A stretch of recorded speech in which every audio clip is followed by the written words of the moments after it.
HW news के Satish Shah show में आपका स्वागत है। आज वैलेंटाइंस डे है, 14 फरवरी। ये पश्चिमी सभ्यता का एक प्रेम का एक त्योहार है। हमारे यहाँ पश्चिमी सभ्यता काफ़ी हावी रही है और शहरों में पढ़े लिखे लोग जो पश्चिमी सभ्यता से काफ़ी जुड़े हुए हैं, वो कुछ बरसों से इसको मनाते हैं।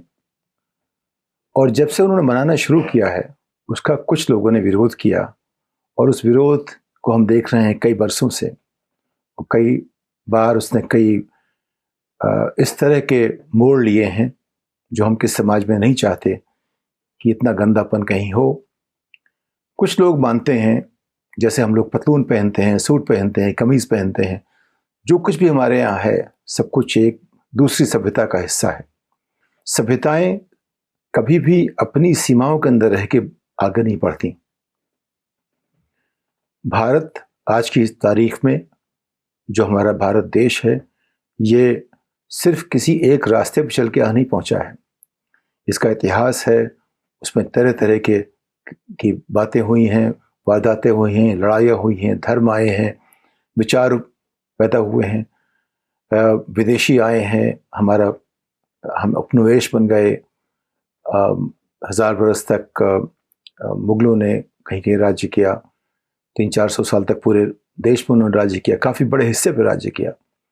ये चीज़ें डिटेल में जाएंगे तो उनकी बात अलग होती है, लेकिन मोटे तौर पे तरह तरह की चीज़ें हुई। अशोक का भी राज्य था, चोल का भी राज्य था, औरंगज़ेब अकबर का भी राज्य था, मराठा में शिवाजी भी, उन्होंने काफ़ी रोका उन लोगों को। तो देश में तरह तरह की बातें होती रहीं और हम लोगों ने कितना कुछ सीखा। उन्होंने जिन्होंने कि हमें उपनिवेश बना दिया था। जो उपनिवेश बनाने के लिए आए अपनी तकनीकें छोड़ गए, हमारी तकनीकें ख़राब कर गए, उनको ख़त्म भी किया। तो तरक्की में कोई ऐसा रास्ता साफ नहीं होता कि 2 और 2 4 होते रहते हैं। उसमें तरह तरह की बातें आती रहती हैं, तमाम तरह के लोग जुड़ते हैं। अगर हम भारत की जो संस्कृति है, इसको बिना जो संगीत जो मुग़ल ज़माने का है, या जो कबीरदास या तुलसी या सूर या सुब्रमण्यम भारती, किसी से हम अलग करके भारत को नहीं देख सकते। वो सब में समाहित है भारत में। तो बजरंग दल और विश्व हिंदू परिषद जो वैलेंटाइंस डे का विरोध कर रहे हैं, वो हमेशा कोशिश ये कर रहे हैं कि जो विदेशी जो एक परंपराएं हैं उनसे हम प्रभावित न हों। लेकिन हम उन सबसे प्रभावित हैं। अब आप देखेंगे कि कौन उसका विरोध करने के लिए आते हैं, तो वो लगता है कि वो लोग कुछ अशिक्षित हैं या कम शिक्षित हैं, या ऐसे जिनको किराए पे लाया गया हो, जैसे चुनाव की भीड़ आती है उस तरह से उनको खरीदा गया हो। 50-100 रुपए में आपने लोगों इकट्ठा किए, उनको कहा जाओ हल्ला करो, उपद्रव मचाओ। अगर आप देखें तो जितने भी लोग इसमें जुड़ते हुए दिखते हैं, 2-4 नेताओं के अलावा जो श्रेय लेना चाहते हैं, उनके अलावा बाकी सब लोग एक भीड़ की तरह आते हैं। उनमें सोचने वाले समझने वाले लोग कम होते हैं। वो भले बातचीत करते होंगे कभी कभार, लेकिन मोटे तौर पे सब चीज़ें प्लान्ड होती हैं। अभी आपने देखा होगा कई जगह, अगर आप सोशल मीडिया देखते हैं, क्योंकि दरबारी या सरकारी या गोदी जो भी नाम दीजिए, वो जो मीडिया है, जो कि मेरे हिसाब से जो बहुल मीडिया जो है, जो 95% के आसपास का मीडिया है, वो बेसिकली सत्ता के पीछे भाग रहा है, छोटी छोटी लोग प्रलोभन को लेकर के। उनके अलावा जो सोशल मीडिया में 2-4 लोग जो वेब के ऊपर अपना न्यूज़ चैनल चलाते हैं, जो बातें करते हैं, उन लोगों ने दिखाया हुआ आपको कि बजरंग दल के लोग जिस तरह से सत्ता की सबसे ऊपरी जो परत है, वहाँ से उनको आश्रय मिलता है, वहाँ से उनको एक सुझाव मिलता है और उनको सिखाया जाता है कि क्या करना चाहिए। नेता लोग उन्हें शॉल बांटते हैं, उन्हें पैसे देते हैं, कुछ चीज़ें सामने आ रही हैं। यानी कि ये चीज़ें जो हैं वो नीचे से नहीं हो रही हैं।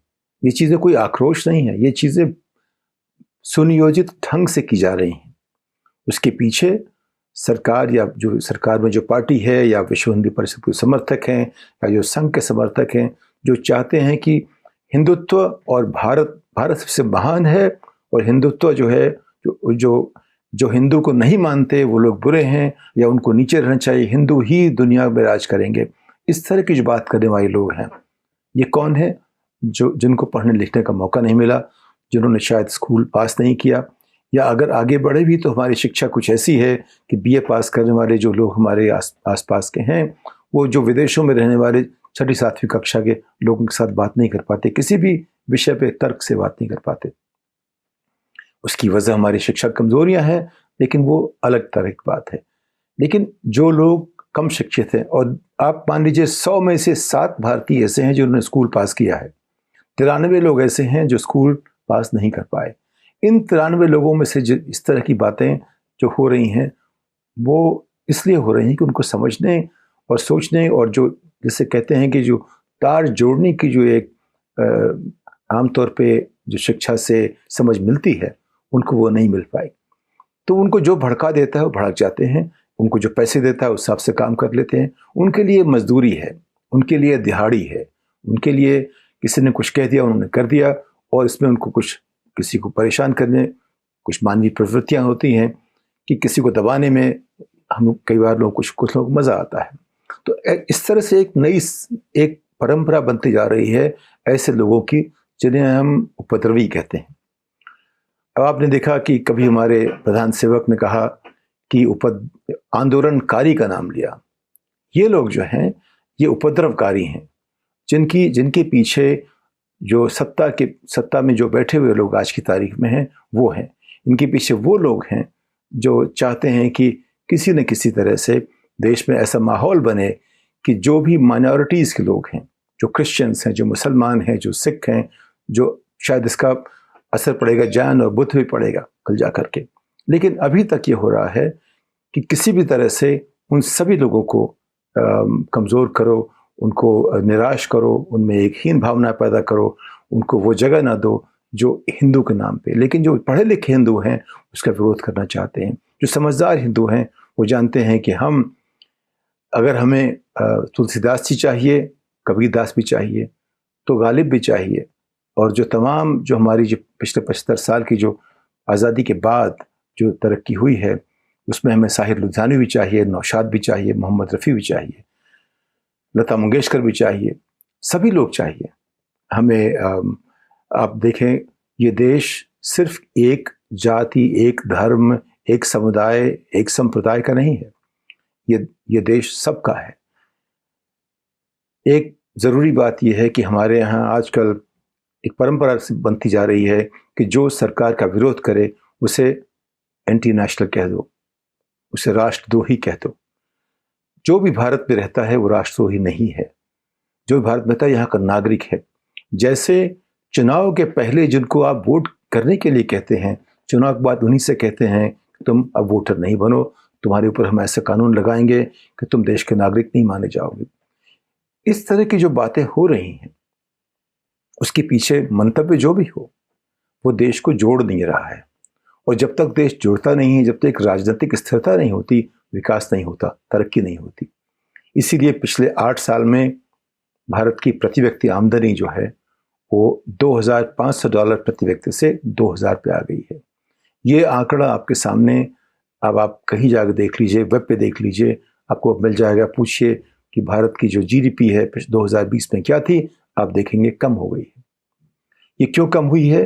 कि जब भी अस्थिरता होगी राजनीतिक, सामाजिक, तब विकास नहीं होता। सरकार के आंकड़ों पे भरोसा हमें कभी था ही नहीं। मैंने 1981 में पत्रकारिता शुरू की, मैं chief of research bureau financial express का था, तो मेरा काम था ये आंकड़े देखने का। तो आंकड़ों में जो सरकार जो हेरा फेरी करती है, कुछ इसलिए कि हमारा ज्ञान कम होता है, कुछ इसलिए कि हमारी टेक्निक्स ठीक नहीं होती हैं, कुछ इसलिए कि हम चाहते हैं कि आंकड़ों को अलग तरह से पेश करके रखें। ये सिर्फ भारत में नहीं होता, ये हर जगह होता है, लेकिन हमारे यहाँ कुछ उस ज़माने में कुछ ज़्यादा ही होता था। तब से देख रहा हूँ कि हम लोग समझ जाते हैं कैसे सरकार आंकड़ों को अलग तरह से पेश करती है, कैसे 100 को 10 या 100 को 1000 करना उनके बाएं हाथ का खेल होता है, और उसमें तरीके होते हैं समझाने के, और दुनिया जो है समझती जाती है। लेकिन हमारे यहाँ जो स्टैटिस्टिक्स डिपार्टमेंट था, एक तरह से देखें काफ़ी अच्छा सा था। उसमें एक, अगर वो गलत था तो कंसिस्टेंटली गलत था, वो सही था तो कंसिस्टेंटली सही था। एक कंसिस्टेंसी से आप देख सकते हैं, उसकी आप पता कर सकते हैं कि हम कल के मुकाबले आज हम अच्छा कर रहे हैं या बुरा कर रहे हैं। तो आज 8 साल में हम कल के मुकाबले बुरा कर रहे हैं। जहाँ पे 2014 में थे, हम वहाँ से कहीं पीछे हट गए हैं। सामाजिक तौर पे, राजनीतिक तौर पे, शांति के हिसाब से, अर्थव्यवस्था के हिसाब से, विकास के हिसाब से, सीमाओं पे जो हमारी बातें हो रही वहाँ से, और रोज़ जो ये बात हो रही है कि हमारा जो एक सामाजिक जो एक ढांचा है उसमें कोई न कोई नई नई खुराफातें हो रही हैं और कोशिश होती है कि हमें जोड़ने के बजाय तोड़ने की। तो ये सिर्फ ये मैं कहना चाहता हूँ कि ऐसा नहीं है कि एकाएक कोई कहीं खड़े हो जाते हैं। इसके पीछे एक सुनियोजित तरीका है, एक विचार है, जिसके तहत आप देखेंगे कि एक हिजाब को लेकर के जो बात हुई कि एक स्कूल में कहीं पे उसके नाम पे देश भर में उसकी चर्चा हो रही है। तो सारा का सारा देश आज विकास की जगह हिजाब की बात कर रहा है। उसी तरह आज की तारीख में कहीं बजरंग दल के लोगों ने एक पुतला जो है वो उसको फांसी दे दी, वैलेंटाइन का पुतला बना करके। कई जगह मुश्किलें हुई। पहले आपने देखा होगा इसी दिन लोगों ने कोशिश की कुछ लोगों का विवाह रचाने की, सामूहिक विवाह रचाने की, विरोध करने की। कर्नाटक में पता नहीं क्यों कई बार ऐसा हुआ है। पिछली बार मुझे याद आ रहा है कर्नाटक में सबसे ज़्यादा ये बेंगलोर के आसपास ये वारदातें हुई कि वैलेंटाइंस का विरोध हुआ। दिल्ली शायद आज की तारीख में वहाँ इतनी सारी मुश्किलें नहीं हो रही वैलेंटाइंस को लेकर के, लेकिन बेंगलोर में कोई तो वजह होगी कि कर्नाटक में इस तरह के सवाल ज़्यादा उठ रहे हैं, चाहे हिजाब पे, चाहे वैलेंटाइंस डे पे। तो ये जो एक माइनॉरिटीज़ को दबाने की, उनको किसी न किसी तरह से कमज़ोर करने की, उनको हताश करने की, निराश करने की जो एक कोशिश हर तरफ से हो रही है, इसके लिए हमें अलग तरह से सोचना पड़ेगा। समाज की तरह जो पढ़े लिखों को आना पड़ेगा, और जो अपोजिशन की पार्टीज़ हैं उनकी बड़ी जिम्मेदारी है। मीडिया हमारी हम सबसे अलग रास्ता, सत्ता का रास्ता पकड़ चुकी है, लेकिन जो प्रधान सेवक कभी भी इस बात पे कुछ कहते नहीं हैं। अगर वो चाहें एक आवाज़ से चीज़ें ख़त्म हो सकती हैं। उनमें ये एक करिश्मा सा है कि उनकी आवाज़ पे लोग कुछ बातें कर जाते हैं, लेकिन उन्होंने अभी तक इस पर चुप्पी साध रखी है।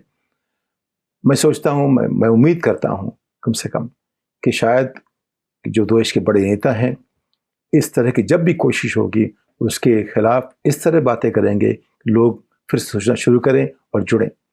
इस बात के साथ अगली पायदान तक आपसे विदा लेता हूँ। नमस्कार।